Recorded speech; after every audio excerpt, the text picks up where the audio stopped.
है कि हम लोगों का मानदेय भी जीने योग्य किया जाए और इस महंगाई में अपने बच्चों का लालन पालन तो दूर 30 दिन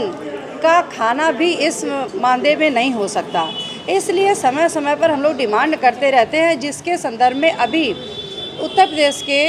4 संगठनों ने मिलकर के संयुक्त मोर्चा बनाया है और संयुक्त मोर्चा के तहत ये निर्णय लिया गया है काफ़ी विचार विमर्श के बाद कि अभी हम सब लोग एक लंबे आंदोलन की रणनीति तय करें और सरकार से समय देते हुए अपने मांगों पर एक ज्ञापन दें, जिस पर 8 मार्च के लिए एक महिला दिवस पर पूरे उत्तर प्रदेश के सभी जिला मुख्यालयों पर कार्यक्रम का आयोजन करके माननीय प्रधानमंत्री और मुख्यमंत्री जी को अपने लंबित मांगों का ज्ञापन दिया गया। पुनः 1 मई मजदूर दिवस पर भी अपने मानदेय से संबंधित विचार करते हुए कार्यक्रम करेंगे और कार्यक्रम के तहत पुनः प्रधानमंत्री जी को और मुख्यमंत्री जी को अपनी जायज़ मांगों का ज्ञापन सौंपेंगे। उसके अलावा फिर 2 अक्टूबर चूँकि विभाग का हमारा 50वां स्थापना दिवस है, जिसको हम लोग लखनऊ के इको गार्डन में मनाने का निर्णय लिए हैं, जो प्रांतीय लेवल का होगा। लेकिन 2 अक्टूबर को दशहरा होने के कारण इस कार्यक्रम को 5 अक्टूबर को रखा गया है, जिसके लिए निर्णय लिया गया है कि 5 अक्टूबर को हम लोगों के द्वारा यह कार्यक्रम किया जाएगा और अपने लंबित मांगों का ज्ञापन दिया जाएगा। इस कार्यक्रम में प्रदेश की 4.25 लाख आंगनबाड़ी कार्यकर्ती और सहायिका बहनों को आमंत्रित किया गया है, जो बहनें अपने मांगों के संदर्भ में वहाँ पहुँचेंगी। साथ ही एक अभी हम पूरे यूपी में आंगनबाड़ी की भर्ती प्रक्रिया चल रही है, जिसमें मंत्री जी का एक बयान आया था, हमारी विभागीय मंत्री जी का, कि ज़िलों में इस पे बहुत बड़े पैमाने पर धन उगाही की जा रही है और इसमें तस्करी चल रही है, जिसके लिए संगठन पूरे ज़िले के सभी राज्य के सभी ज़िलों में जो हमारे पदाधिकारी हैं उनको निगरानी के लिए रखा गया था कि कहीं भी इस तरह की धांधली ना हो। आप लोग भी इसमें निगरानी रखिएगा ताकि स्वतंत्र रूप से बढ़िया से इस पर नियुक्ति हो, क्योंकि जब धांधली का नाम आता है तो नियुक्ति प्रक्रिया ठप हो जाती है। और उससे क्या हो रहा है कि 62 वर्ष पार कर चुकी आंगनबाड़ी कार्यकर्तियों के रिटायर हो जाने की वजह से और काफ़ी लंबे समय से जो आंगनबाड़ी की भर्ती प्रक्रिया नहीं हुई है, इससे बहुत सारे आंगनबाड़ी केंद्र रिक्त पड़ चुके हैं और उन रिक्त केंद्रों की भी जिम्मेदारी हम आंगनबाड़ी कार्यकर्तियों के ही कंधे पर है, जो उम्र के पड़ाव में अधिक उम्र होने के नाते अपने ही केंद्र का कार्य करना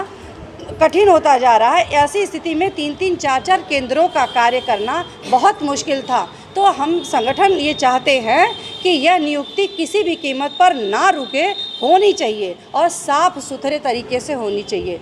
और इसी संदर्भ में देखिए, सब जगह लगभग नियुक्ति चली, अभी तक कहीं ऐसा संज्ञान में नहीं आया। लेकिन गोरखपुर में 20 परियोजना चल रही है। 20 परियोजना में एक बड़हलगंज परियोजना ऐसी है जहां पर स्थानीय स्तर से कुछ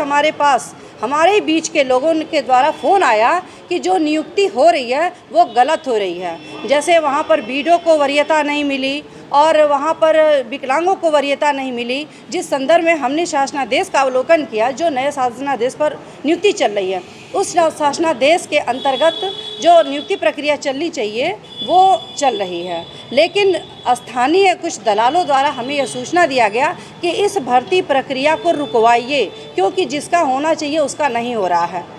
हमने जानकारी लेना चाहा कई लोगों से कि कैसे भर्ती प्रक्रिया चल रही है, क्या है। अपने ज़िले के सभी लीडरों को हमने कहा कि आप लोग अपने तरीके से संपर्क करके देखिए कि कहाँ गलत हो रहा है, जिसमें ये सभी अभी हमको सामने समझ में आया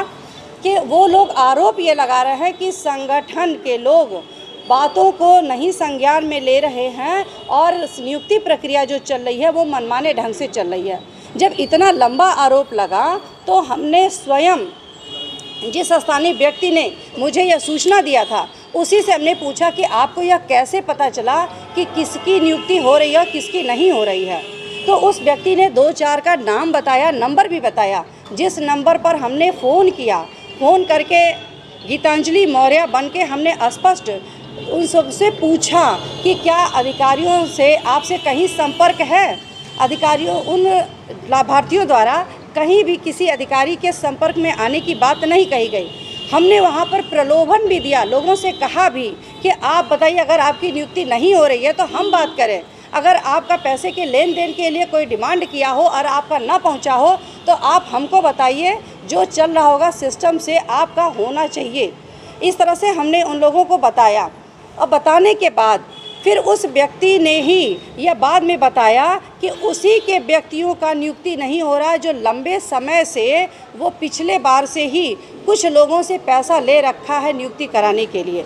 तो इस तरह के जो भ्रांतियां उजागर हुई हैं, इस पर हमने देखा कि जिससे मेरी बात हुई उन लोगों ने बताया कि मेरी किसी से कोई बात नहीं, कोई लेन देन का मैटर नहीं आया।